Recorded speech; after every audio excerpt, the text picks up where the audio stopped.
propia red de la propia exhibición, red de apoyo, la propia red de amistad, la propia red de creación, de conexiones. esta es la propia network.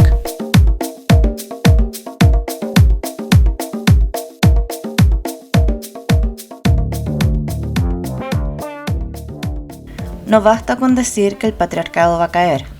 No basta con aprender de tu valor. No basta con hacer lo humanamente posible. Hay cosas que no podemos cambiar, o que el cambio resultará lento o que no dependen de una. Esta es una cita de Natalie Guíñez, artista visual, feminista, docente universitaria y activista peruana. Lleva más de 30 años desarrollando una práctica que cruza arte, política, cuerpo y educación con un enfoque profundamente situado en el contexto latinoamericano. Su trabajo ha transitado por la gráfica, las intervenciones en el espacio público, el arte conceptual, el activismo feminista y la docencia crítica. En esta conversación hablamos de muchas cosas, de la academia, de las redes feministas, de las poetas que la acompañaron cuando nadie hablaba de sexualidad en el arte, de las huellas del conflicto armado en el Perú, de cómo sostener una vida creativa y política entre la precariedad y el cuidado, y también de esa sensación tan conocida por muchas de nosotras, la de crecer sin referentes, sin madres artísticas, en espacios pensados por y para hombres.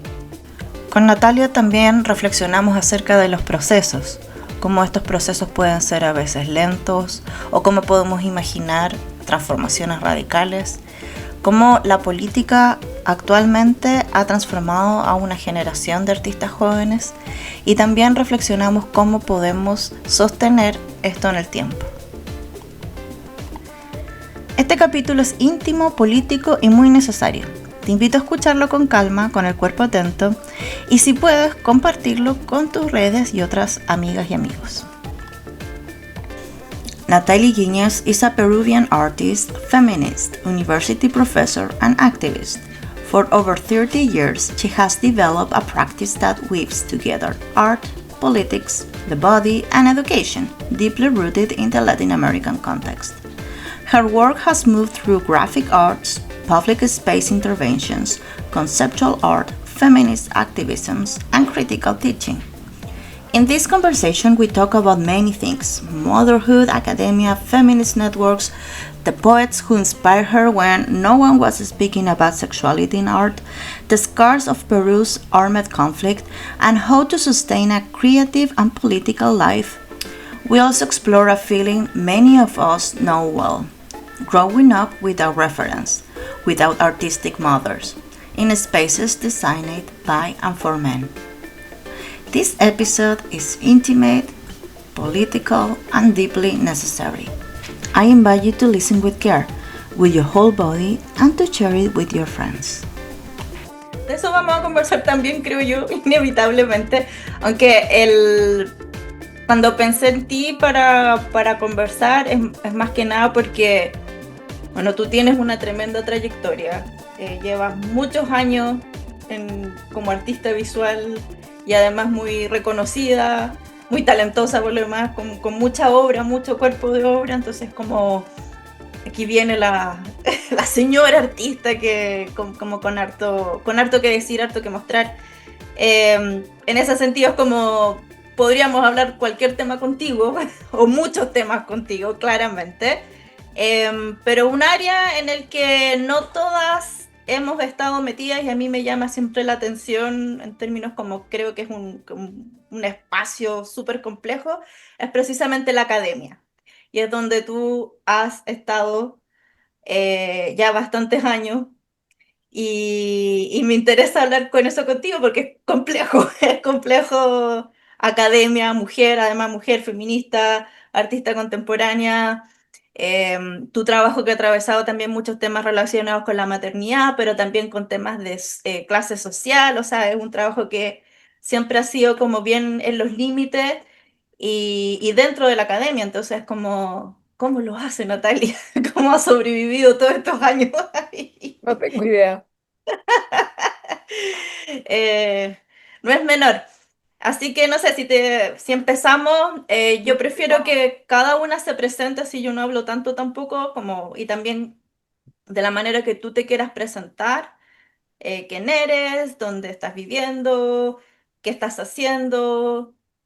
Cuéntanos breve, un resumito.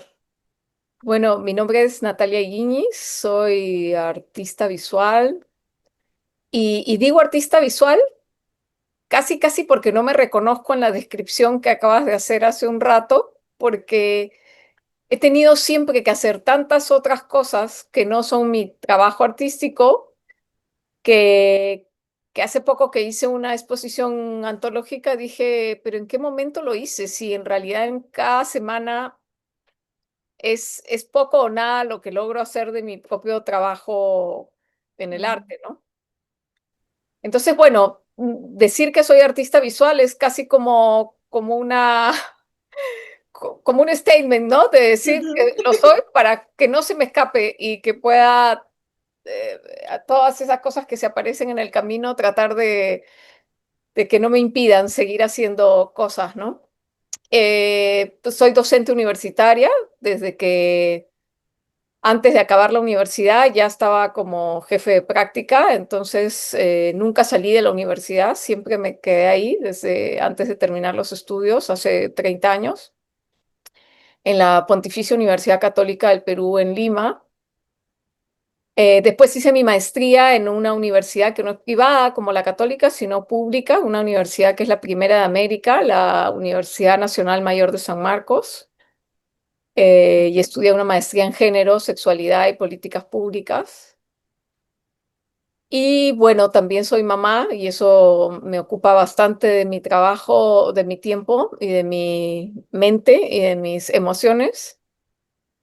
Y bueno, ya desde muy chica soy activista, ¿no? Soy, digamos, eso no es que sea ningún título, pero es algo que en lo que me ocupa bastante el tiempo. Y bueno, y siempre ando metida en muchas cosas y no sé por qué, pero ahí ando.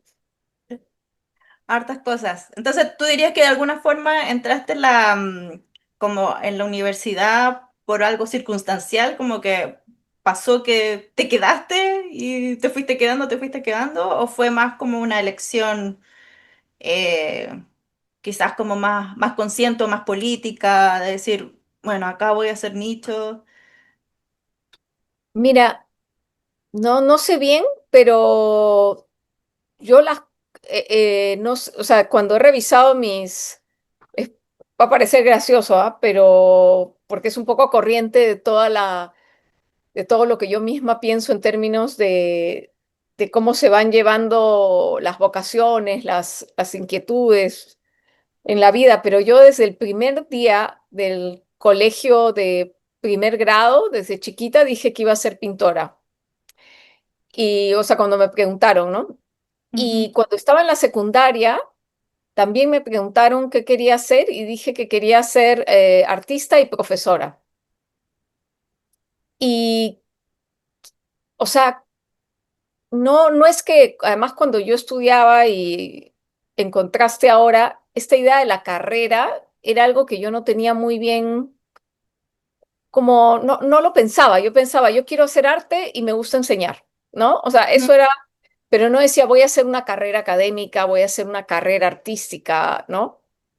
Eh, Era como bastante ingenua, creo, en ese sentido en que no pensaba en las condiciones más, y no porque tuviera recursos, ni rentas, ni nada, ni patrocinadores, ni nadie que me mantenga, sino que simplemente era, yo necesito crear. Ujú. Y en realidad cuando pensaba en la enseñanza, creo que lo pensaba porque me gustaba, pero también como una manera, ahora ya reconstruyendo un poco, de que mi creación no esté supeditada al mercado, ¿no? Ok. Entonces, poder Ujú. tener un ingreso fijo, ¿no? Y además me encanta la academia, ¿no? O sea, me encanta la universidad. Yo enseño en una universidad donde es un solo campus donde están todas las carreras, ¿no? Ujú. Entonces, siempre estoy con colegas de antropología, de historia, incluso de derecho. Tenemos un grupo interdisciplinario de género. Entonces, Me Es gusta esa entretenido. vida en la que puedo conversar con gente de ciencias, Ujú. participo, soy miembro activo de la asamblea universitaria, de los consejos de facultad, del consejo de departamento. Creo que todo mi ser político, digamos, más allá del Ajá. activismo, más institucional, se da en la universidad, ¿no? Siempre estoy participando en las instancias de gobierno más representativas, ¿no? La parte de gestión no me encanta, a veces la tengo que asumir por una cuestión de dinero, de presupuesto, pero odio los Exceles, ¿no? Ujú. Eh, pero sí, creo que dentro de eso era algo que estaba, me gustaba la idea de las dos cosas, ¿no? Sí, fue una decisión tomada mucho tiempo atrás. Eso de repente, Sí, creo que con poco conocimiento de causa, exacto, sí. pero ahí estaba, o sea, estaba ya en, sí, en mi Y Natalia, ¿tú siempre, o sea, desde joven fuiste feminista o fue algo que empezaste precisamente a conocer durante la universidad? Mm, no, yo crecí en una familia muy de izquierda, ¿no? Muy militante. De hecho, gran parte de la manera como cuido a mis hijas ahora es en respuesta al abandono de toda una generación de gente latinoamericana que se dedicó con mucha fuerza a la política en los 70s, 80s, ¿no?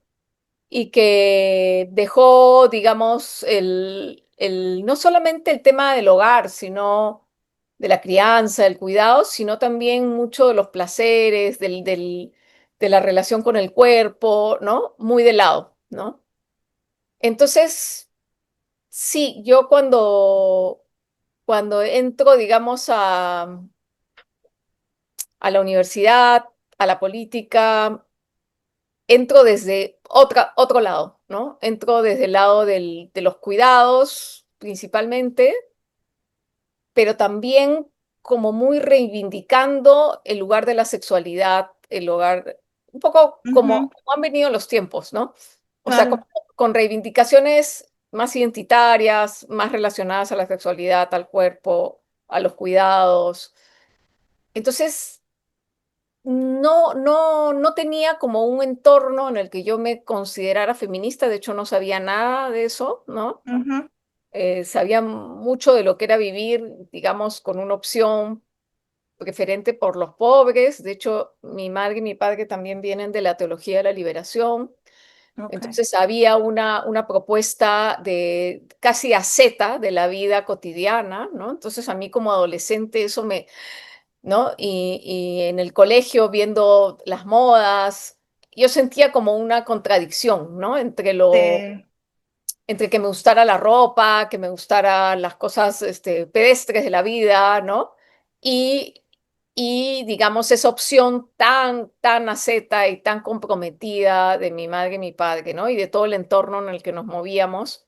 Mm, Y empezaba a sentir que muchas de las cosas que yo sentía o las inquietudes que tenía eran frívolas, ¿no? O eran, eh, sí, incluso el hecho de tener muchas parejas o cosas así eran como cosas insólitas en mi ambiente, ¿no? Todo en un ambiente mucho más, casi monacal, te voy a decir, ¿no? ujú, Entonces, cuando empiezo a entrar al feminismo, yo empiezo ya la carrera de pintura en la Pontificia Universidad Católica y eh, empiezo es en pleno conflicto armado interno en el Perú, o sea, era muy difícil salir a la calle, había coches bomba, había apagones permanentemente, venía toda la carga eh, de que estaban matando un montón de gente, ¿no? De matanzas, de ujú, asesinatos. En Lima, digamos, fue llegando más poco a poco, pero era una amenaza constante de no saber si iba a haber luz, si no iba a haber luz, si ibas a poder salir de tu casa, si te ibas a ir al cine, iban a poner una bomba. Entonces, ¿Eso fue en los 90, a principios de los 90? eso fue, claro, principios de los 90, ya un poquito antes, desde finales de los 80, pero sobre todo a Ujú, principios de los 90. Y claro, yo empiezo, como varios de mi generación, a decir, bueno, ¿de qué puedo hablar si no es de mí mismo? Porque todo lo demás era como no se puede.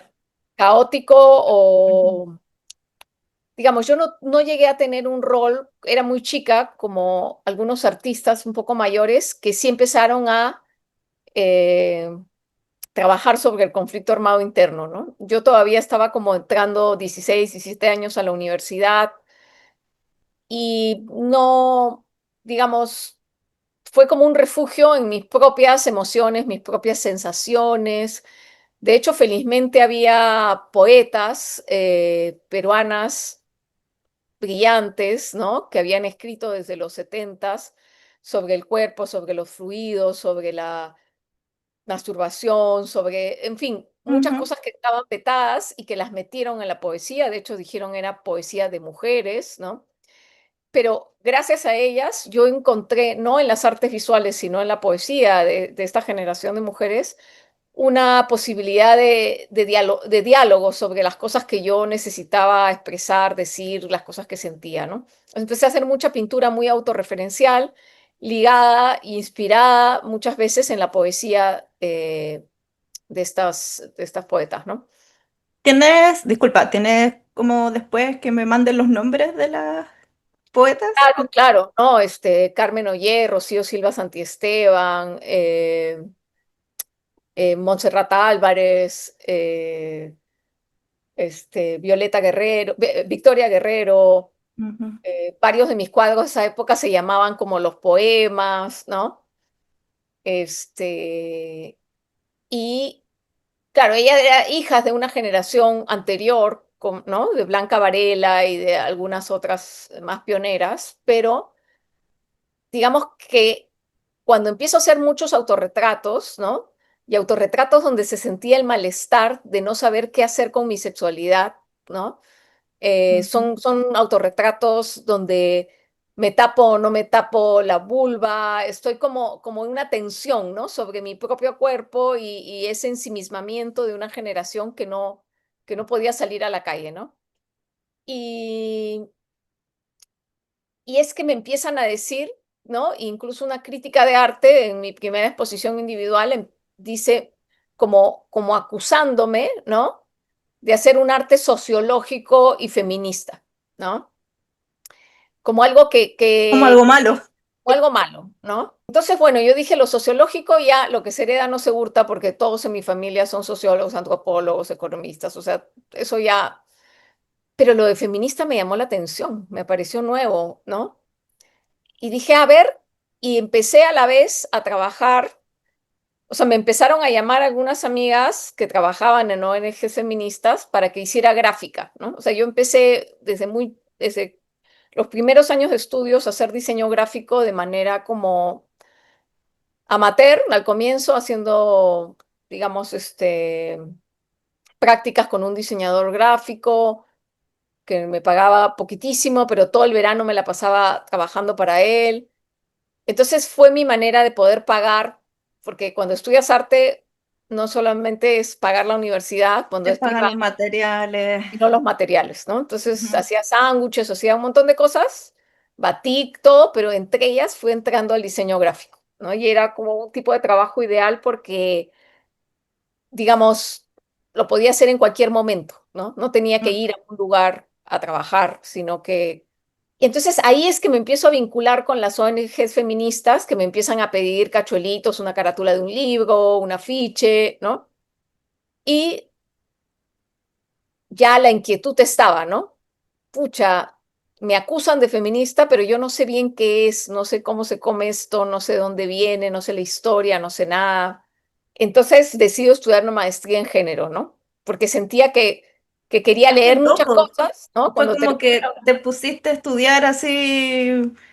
No sé muy bien. Ah, me voy a hacer una maestría, así como a lo grande.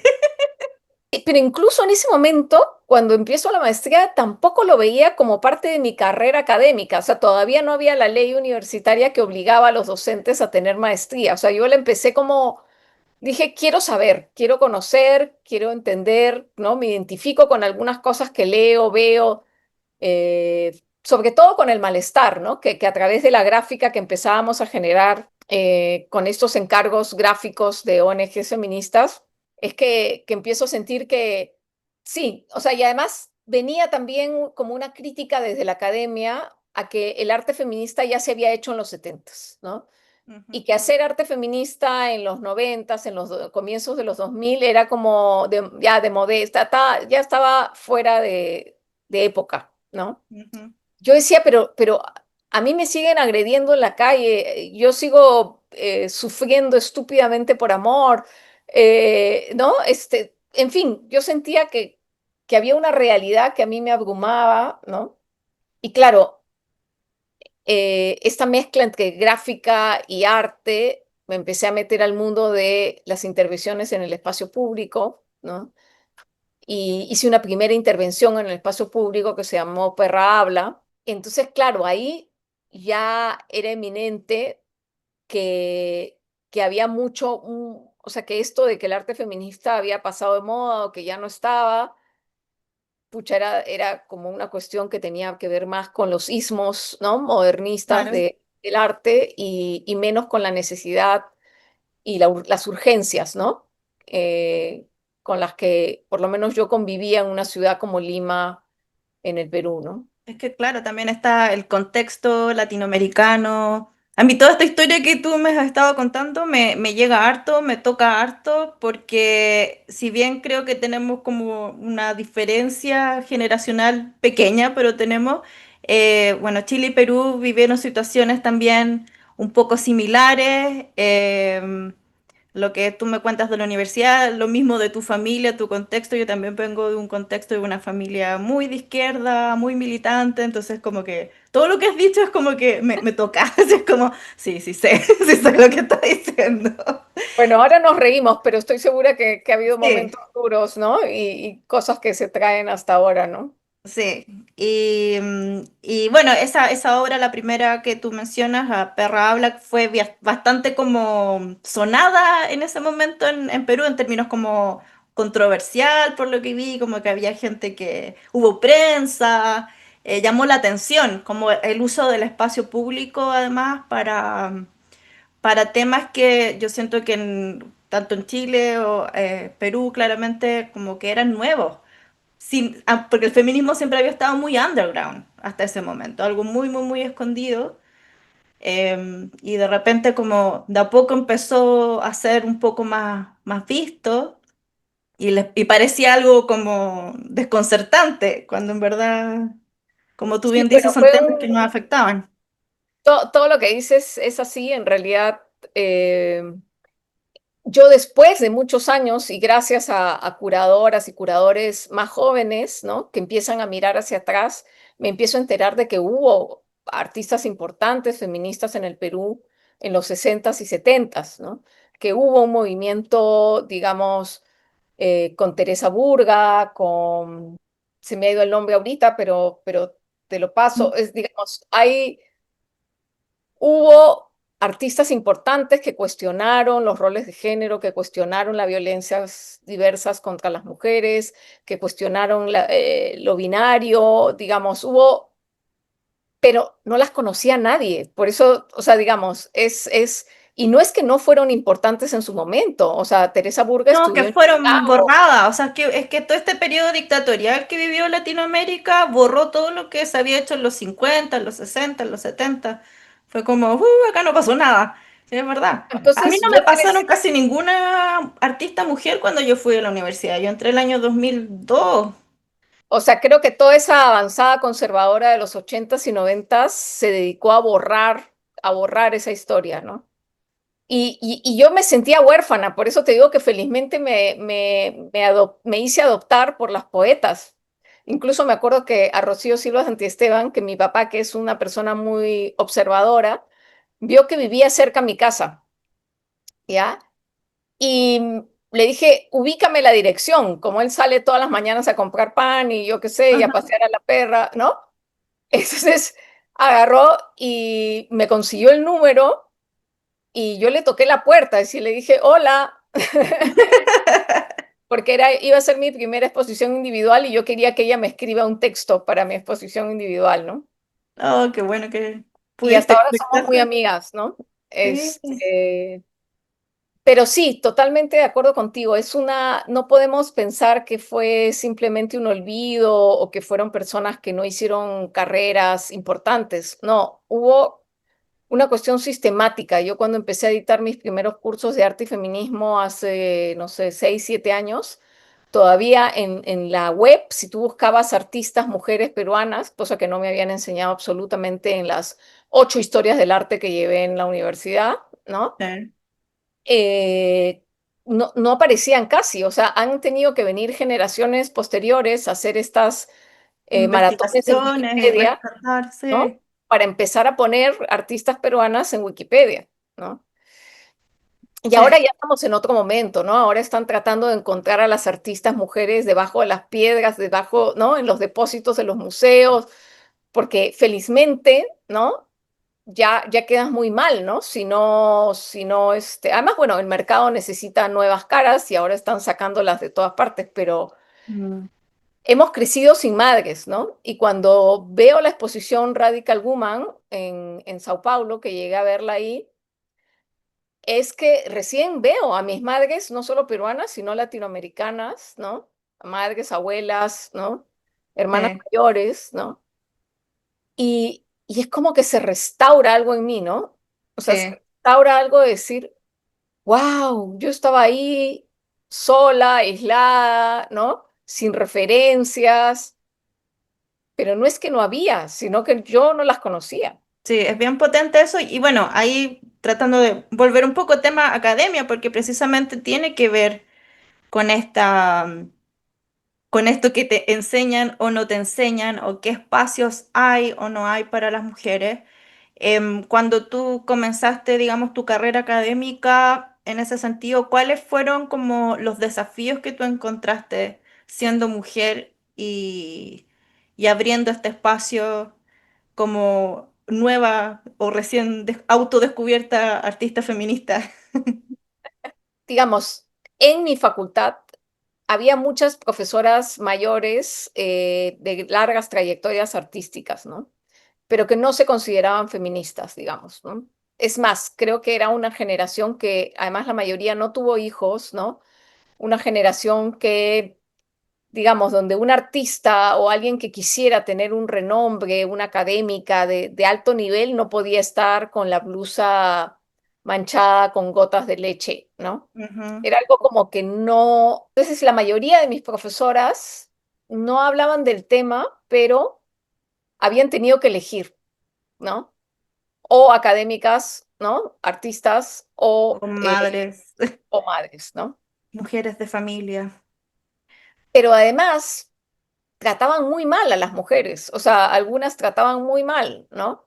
Me Eh, imagino, porque en ese contexto, Porque les decían, tú estás hecha, no todas, ¿no? Por supuesto, pero ha habido varios comentarios de profesoras que les decían a algunas estudiantes, tú estás hecha para casarte, ¿no? ¿Qué haces acá? ujú, ¿No? O sea, como marcando territorio, ¿no? Yo tuve que elegir, entonces, claro. a la que quiera hacer las dos cosas hay que bajarla del micro porque no se puede, ¿no? Mm, Entonces, al comienzo yo vivía una vida muy unisex en la universidad donde esos temas no se hablaban, ¿no? Pero donde había referentes de profesoras mayores, ¿no? Mujeres y con trayectorias artísticas importantes, ¿no? Pero poco a poco me empiezo a dar cuenta y sobre todo cuando salgo embarazada, es que así como dice Mierle Lederman o Ukeles, mm, ¿no? Me ujú, caí del cuadro, ¿no? Me di cuenta que ni Mark Rocco, ni Pollock, ni ninguno de estos señores cuidaba, ¿no? claro. Entonces fue brutal, fue brutal. Me di cuenta que en la universidad no había un lactario, que en la universidad no había guardería, ¿no? Yo Mm, tenía que pedirles chepa, así decirles a mis estudiantes 15 minutos de intermedio y meterme un baño inmundo, ¿no? a sacarte Sacarme la leche. leche, ¿no? Entonces era como una tarea casi imposible, pero donde, pucha, no tenía otra opción, ¿no? Yo tenía que Ujú, trabajar para vivir. Entonces, y también me volvía un poco loca el espacio doméstico, la casa, ¿no? Entonces, para mí, ir a dictar clase a la universidad era como descansar, ¿no? de toda la demanda doméstica, de toda la demanda de cuidado. Para mí fue brutal. Yo era una persona muy acostumbrada a estar en la calle hasta tarde, estar en bares, salir, ir a todas las inauguraciones, largas jornadas en el taller, ¿no? Di- Totalmente entregada a mis clases en la universidad. Es verdad que yo dictaba cursos más prácticos, ¿no? Más de taller, ¿no? Ujú. Entonces, poco a poco, con todo lo que voy como aprendiendo, necesitando ver después de mi maestría en género y la tesis que hice, que fue una tesis kilométrica que me duró 17 años hacerla sobre maternidades, ¿no? Es 17 que años. empiezo como a darme cuenta que necesitaba que, que las estudiantes jóvenes, ¿no? Los estudiantes, les estudiantes, conocieran a la cantidad de artistas que yo había ido descubriendo al hacer mis cursos, al hacer mi maestría. Entonces ahí es como recién me pongo a hacer, como de manera muy amateur, porque no soy historiadora, ni he estudiado letras, ni nada, unos cursos de arte y feminismo donde las primeras, o sea, el móvil fue quiero conocer, así como cuando estudié la maestría, pero la maestría era en ciencias sociales, entonces no estaba muy metida en el mundo del arte. Entonces yo decía, quiero conocer, quiero entender, quiero no estar sola en este mundo, quiero Ujú. poder Natalia, ¿cómo compartir. en qué época fue eso? Como para hacerme una idea, cuando empezaste a dictar esas clases, ¿cómo en qué año? Yo la maestría la hago entre el 2005 y el 2007 las clases, y los cursos los empiezo a hacer como el 2017, Ok, 2018. ok, o sea, no hace mucho tiempo. Sí, no hace mucho tiempo. De hecho, cuando mis hijos empiezan a crecer un poquito más, ¿no? Ujú, Yo salí como del activismo, ¿no? Porque las tareas de crianza, mi hija y mi hijo tienen año y 10 meses de diferencia.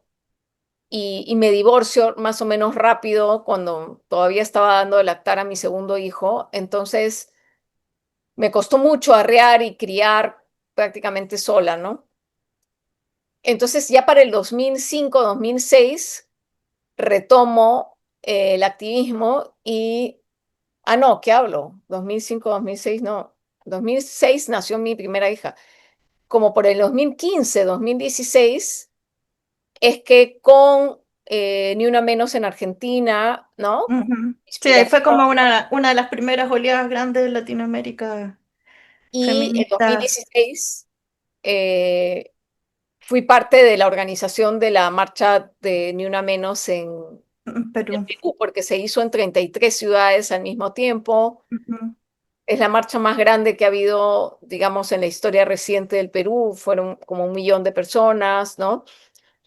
Entonces fue, pero ahí yo que venía más del mundo doméstico, de la academia, de estar metida ahí, tratando de sobrevivir, pucha, ahí claramente me enfrento a, digamos, toda esta avanzada importantísima, digamos, de los feminismos decoloniales, poscoloniales, ¿no?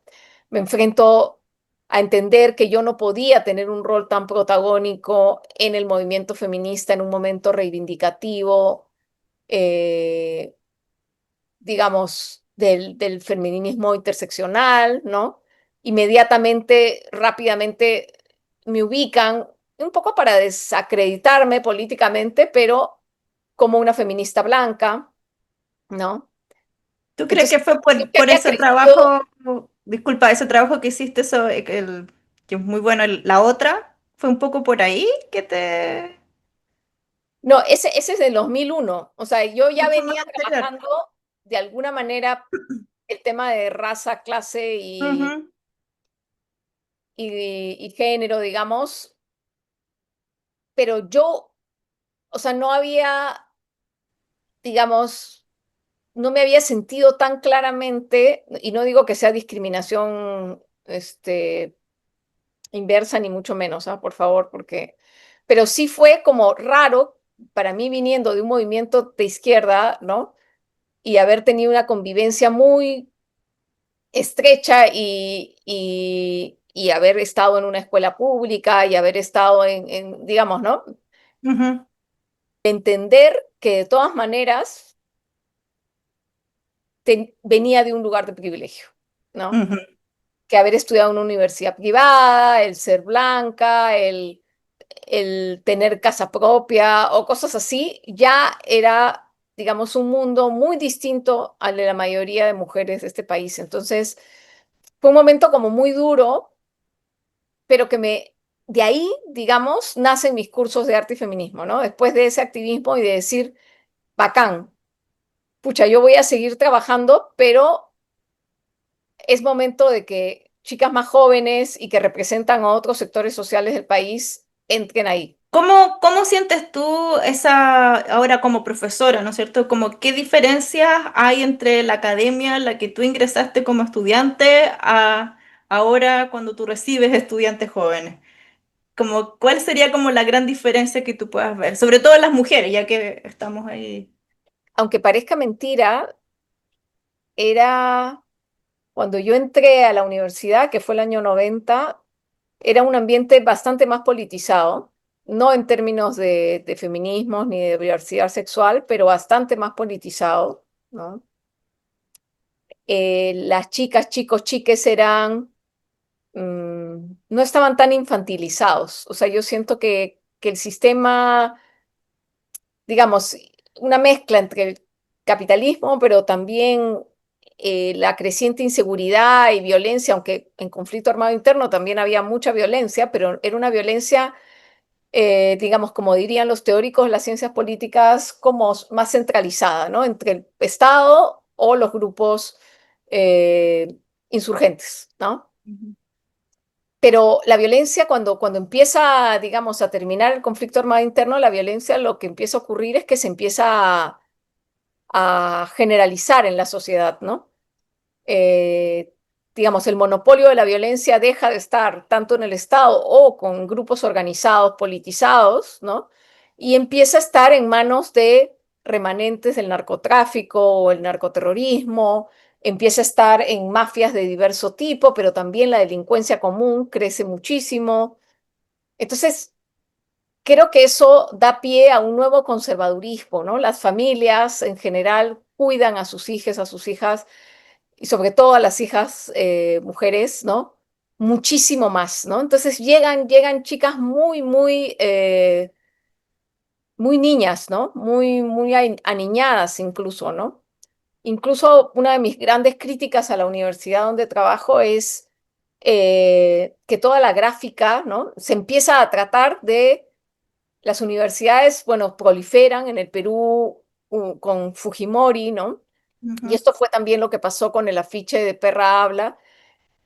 Fujimori, en todo ese periodo, digamos, nefasto de la historia del Perú, lo que consigue es particularizar, o sea, romper todas las redes institucionales, pero también de organización. Eh, los comedores populares, en general trata de acaparar y de romper los sindicatos, trata de, ¿no? Entonces, claro, las sociedades se vuelven más individualistas, las familias se vuelven más cerradas, ¿no? La sobrevivencia se vuelve... Y eso va trayendo una infantilización de la juventud, ¿no? Y con la pandemia eso ya se vuelve una locura, ¿no? sí. Y, y yo siento que poco de eso, digamos, quizás con la caída de Fujimori hubo un activismo político más fuerte de la juventud, ¿no? En el año 2000, 2001, pero de ahí hubo un nuevo adormecimiento, ¿no? Y una nueva necesidad de controlar a la juventud. Y cuando veo a mis estudiantes ahora, veo gente muy despolitizada, muy aniñada, eh, muy sálvese quien pueda, ¿no? Individualista, ¿no? En el ámbito más político tradicional. Sin embargo, algo han hecho todos los feminismos en estos años y las chicas en general, pero también los chicos, las chiques, ¿no? Eh, ya no viven el cuerpo como yo lo viví, ¿no? O sea, ya hay o sea, hay mucha más libertad, todas saben qué es el clítoris, todas saben, no están dispuestas a aguantar tan fácilmente a chicos, digamos, violentos en la universidad, ¿no? Aunque sigue Ujú, pasando, no, no es que la universidad sea un lugar libre de violencia como nos gustaría decir, pero en general creo que desde Ni Una Menos o esto enlazado a un movimiento más internacional, ¿no? Me Too, lo que hay en redes, lo que empiezan a aparecer en las series gringas, o sea, en general, digamos, si bien politizadamente son, políticamente más tradicionalmente son muy infantiles, ya en temas de género, por lo menos en el contexto de la Facultad de Arte, hay un avance enorme, ¿no? ujú. Enorme. Entonces es como pareciera contradictorio y creo que muchas de las demandas, digamos, más prospectivas de la política hacia futuro, ¿no? Plantean que de alguna manera estas reivindicaciones más identitarias fragmentaron la política, ¿no? Y los movimientos más grandes, progresistas o de izquierdas, ¿no? Mm. Pero esos movimientos pues negaron, ¿no? Negaron a las mujeres, negaron Negaron la el otra. cuerpo, Sí. negaron. Entonces, ¿qué esperaban, no? O sea, Ujú. Oye, Natalia, y en ese sentido, ¿cuáles son tus redes, tus soportes en este mundo académico? Como, ¿dónde has encontrado alianza o cómo ha sido esa, me imagino, esa historia de poder ir entrelazándote también con otras mujeres para poder sostener estos espacios? mira, hace cuántos años serán, 10 o un poco más, unas profesoras de ciencias sociales que andaban muy amenazadas porque como la universidad donde enseño es pontificia y católica, a veces hubo una avanzada muy fuerte de sectores del Opus Dei, ¿no? En el Perú, que intentaron cooptar, ¿no? La universidad. Entonces, todas aquellas pioneras que venían trabajando temas de género feministas desde los años 60, 70, las que entraron a la academia y se animaron a armar el diplomado de género primero y después la maestría de género, digamos, estaban muy amenazadas por este intento del Opus de tomar la universidad, ¿no? De tener injerencia dentro de la universidad. Eh, y habíamos feministas sueltas, ¿no? Yo y un par de amigas estábamos en la Facultad de Arte y Diseño, había unas cuantas por ahí. El movimiento estaba más fuerte en ciencias sociales, pero había en derecho, había en historia algunas sueltas. Y armamos un grupo de investigación en género y Ujú, nos juntamos, ¿no? Y logramos cosas que pensamos que no eran posibles, ¿no? Primero hacer diagnóstico de cómo era la situación de las mujeres en la universidad. Con eso, armar un plan para la promoción y la contratación docente donde las personas que cuidaran tuvieran puntos extras, ¿no? Donde estas famosas, digamos, ideas de que para entrar a la academia tienes que tener menos de 40 años, ¿no? O para tener el doctorado. Entonces nosotras lo cuestionábamos porque las personas que han tenido que cuidar, ya sea hijes, padres, hermanos o personas con discapacidad, o bueno, neurodivergentes o yo qué sé, no pueden llegar con un doctorado a los 40 años, ¿no es cierto? ujú, Entonces cuestionamos esto, ¿no? Y se hizo un plan de igualdad, ¿no? La palabra igualdad ya sabemos que es problemática, pero finalmente se hizo un plan de igualdad y se han hecho proyectos súper importantes, ¿no? La maestría en género se ha consolidado, ¿no? Dialoga con las maestrías, por ejemplo, en San Marcos, que son la que yo estudié. Es loco porque yo enseño en una universidad privada, pero no podría pagarme una maestría en la universidad privada, ¿no? Entonces yo hice mi maestría en la en universidad la pública, universidad pública. que a diferencia de Chile se paga mucho menos o no se paga, digamos, para el pregrado no se paga, ¿no? Ok, Me pasé de vueltas cuando me enteré que en la universidad pública chilena se pagaba, ¿no? te paga, sí, harto. Cada vez Es, más. entonces, claro, en el Perú la universidad pública está muy empobrecida, pero gracias a la gente que trabaja ahí se logran cosas muy importantes y el pregrado no se paga, ¿no? Ujú, O por unas cuotas muy, muy pequeñas, ¿no? Una cosa muy simbólica. eso es fundamental, ¿no? Eso que hay en la UNAM, eso que hay en la UBA, eso que hay en tantas ciudades del mundo, sin educación pública, pucha, es brutal, ¿no? Entonces, bueno, la católica como universidad privada y católica Y pontificia, porque no es menor. pontificia, ¿no? Ha tenido que navegar y no siempre es fácil, ¿no? Siempre hay amenazas, pero es un poco como ahora que leo a Nancy Fraser, que me encanta, es un poquito como a lo que estamos llegando y en ese sentido creo que es problemático, es una especie de progresismo, pero que no deslinda del neoliberalismo, ¿no? Entonces es progresista en que hay la diversidad sexual, hay las mujeres, hay la dirección de género ahora, hay una dirección de género en la universidad, ¿no? Pero, digamos, una cosa que a mí me ayudó mucho Silvia Federici fue a entender, digamos, que no es, bueno, y María Lugones y todas las, fue que no es que la interseccionalidad es que tú tengas un poquito más de discriminación de género y tú un poquito más de raza y tú un poquito más pobre, ¿no? Más económica, sino que, digamos, van juntas. O sea, no puede haber capitalismo sin patriarcado, ¿no? Ujú, claro. No puede haber capitalismo sin colonialismo y para eso tienes que denigrar, ¿no? Y racializar a las personas para que sigas teniendo mano de obra gratis o casi gratis, ¿no? Ujú. Entonces, entender que es un mismo sistema, ¿no? El que nos oprime es fundamental, ¿no? No sentir, no, mi lucha es por la diversidad sexual, no, mi lucha es por el feminismo.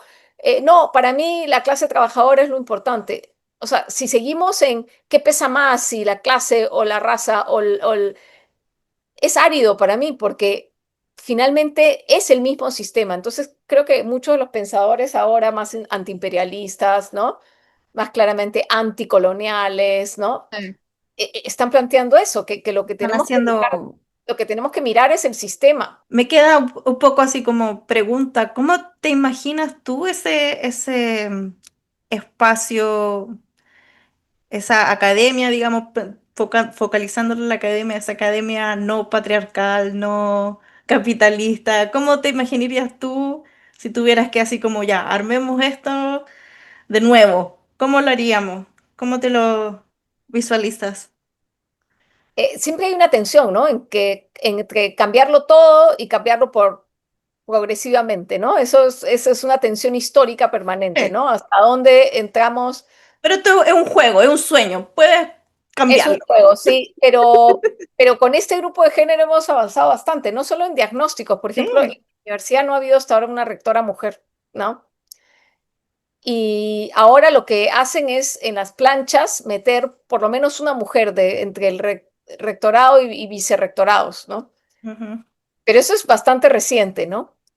Eh, y como sabemos que haya una rectora o una vicerrectora mujer no significa que va a ser feminista, ¿no? Exacto. Eso está claro, ¿no? Entonces, digamos, hay una parte que tiene que ver y es con la que yo lucho cada vez que tengo un cargo administrativo en la universidad, es a revisar los planes de estudio y a revisar la bibliografía de cada curso que se dicta en la universidad, ¿no? Es una tarea larga, no fácil, digamos, con conflicto, pero la bibliografía no puede ser, ¿no? O los referentes o Todos las los hombres. cosas que muestras ya no pueden ser ni solo hombres, ni solo europeos y estadounidenses, eh, ya no.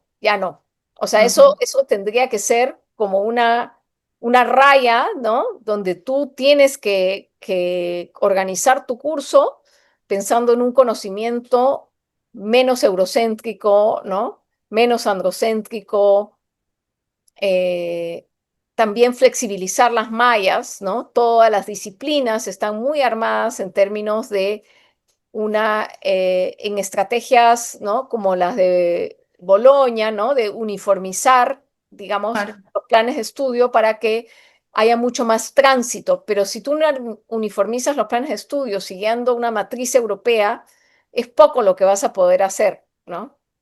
O estadounidense, ¿no? Entonces, eh, Es que digamos, no varía solo, tanto, sorry que te interrumpa, pero es como, por ejemplo, eso, el tema de la uniformización es complejo porque yo veo, si yo quiero venir acá a estudiar arte, digamos que ya estoy saliendo de mi colegio en Chile y me vengo acá a matricular a la carrera de arte, yo ya vengo con una desventaja increíble porque yo en mi escuela en Chile jamás tuve taller de arte, jamás tuve las cosas que los chicos tienen, por ejemplo, acá en el high school, que tienen un tremendo salón, que ya están pintando al óleo, que ya están haciendo cerámica, que están, no sé, haciendo escultura en hierro o que tienen computadores, porque después te voy a preguntar es un poco cortito sobre en qué están las mallas ahora, haciendo arte digital. Entonces ya llegan a la universidad y ya saben un montón. Si yo vengo acá y postulo, ¿qué hice yo así pintar con lápiz mina y en un blog? ¿Me entiendes?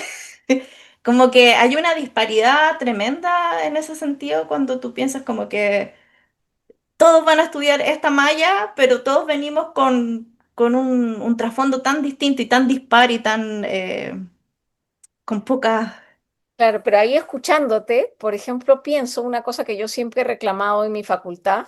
¿Por qué enseñamos pintura, escultura, grabado, diseño, en fin? Y no enseñamos cerámica, textil, o sea, artes que han sido milenarias, ¿no? En nuestros países, ¿no? Que además se desarrollan en mucho de lo que se llama el arte tradicional, Sí, ¿no? El arte popular, ¿no? Entonces, claro, estas clases más criollas, más occidentalizadas, ¿no? Estamos en un limbo, estamos en un vacío, porque ni somos buenas, o sea, ni hemos tenido las oportunidades de el arte europeo o el arte, ¿no? del norte, ni ni tampoco las tampoco de las artes hemos crecido tradicionales, haciendo cerámica, haciendo textil, haciendo testería. música, haciendo, digamos, ¿no? Entonces, claro, somos, como dicen los prisioneros, ¿no? Europeos de segunda clase, ¿no? Entonces, nunca vamos a lograr, digamos, nada. Y por eso es tan importante, por ejemplo, mis amigas artistas que vienen de tradiciones artísticas que han aprendido desde la niñez con sus familias, ¿no? Tienen un arte de una potencia, ¿no? Claro, Porque, digamos, si bien también son producto de la migración, ¿no? Y de la conquista, porque no es que, digamos, no ha habido una hibridación de culturas, ¿no? En esas expresiones artísticas, por supuesto que sí, traen cientos de años de fuerza, ¿no? De tradición, ¿no? Y claro, pucha, nos encontramos admirándolas, ¿no? Admirando su trabajo y su fuerza, y son lo que cuando salen del Perú llama la atención, porque no son, digamos, occidentales de segunda clase, no son gente claro, tratando de hacer el arte contemporáneo de las metrópolis, ¿no? Pero sin las herramientas y sin la formación, ¿no? exacto. Entonces, por ejemplo, lo que se logra en Brasil con la música, ¿no? Donde se junta la academia con lo popular, es donde se genera una sinergia potente, ¿no? Cómo lograr en nuestras academias, ¿no? Poder beber de todos lados, ¿no? O sea, volver de las tradiciones que se han dado en nuestros países milenariamente, ¿no? Sin robar, por supuesto, ¿no? El saber, ¿no? Ni apropiarnos del saber cultural de tantos artistas, pero entendiendo que el tratar de hacer un arte, digamos, occidental y el tratar de, digamos, imitar, ¿no? Insertarnos en los circuitos de arte contemporáneo, nos va, vamos a estar permanentemente en desventaja, ¿no? En Perú no hay residencias, no hay fondos, no hay prácticamente nada, ¿no? Los artistas trabajamos justamente teniendo uno, dos o tres trabajos paralelos para poder hacer nuestro trabajo, ¿no? Sí, Pero es la algo pena. de todo eso no es que diga que sea bueno hacerlo así, ¿no? Pero sí, digamos, hay una libertad distinta, ¿no? Y a veces se puede. se pueden configurar cosas desde nuestra experiencia situada que problematicen ese lugar, ¿no? De ser occidentales de segunda mano, ¿no? Y algunas obras logran esa potencia, ¿no? De visibilizar eso. Pero, pero hasta dónde, pues, son accidentes, ¿no? Y no generamos mucho más, una fuerza cultural mucho más integrada en nuestra diversidad, ¿no? Ujú. Sí, sí. En eso, por ejemplo, las mallas que tienen actualmente en tu universidad donde trabajas, ¿son mallas, por ejemplo, más centradas todavía en lo académico clásico de la enseñanza del arte o ya están mucho más abiertas a otro tipo de expresiones contemporáneas, digamos, des- pensando desde lo digital, pero también lo performático, eh, arte sonora? ¿Cómo han ido adaptándose también esos cambios como de lenguaje? Lento, lento, pero ya es imparable, ¿no? Si bien todavía tenemos una currícula interesante porque tenemos 2 años de formación general, Ujú, donde se hace un poco de todo, hay como que tiene 4 líneas, ¿no? La línea del dibujo, la línea del volumen, la línea de la imagen y la línea teórica, histórico-teórica, ¿no? Que tiene cada vez más fuerza, ¿no? La cuestión más discursiva, pero hay una limitación, digamos, porque cuando pasan a las especialidades, o sea, a partir del tercer año, se especializan o en pintura o en escultura, en grabado, en diseño gráfico, diseño industrial, diseño de indumentaria y educación artística. súper Entonces, amplio. Sí. ese, esas disciplinas sí todavía son compartimentos un poco estancos, ¿no?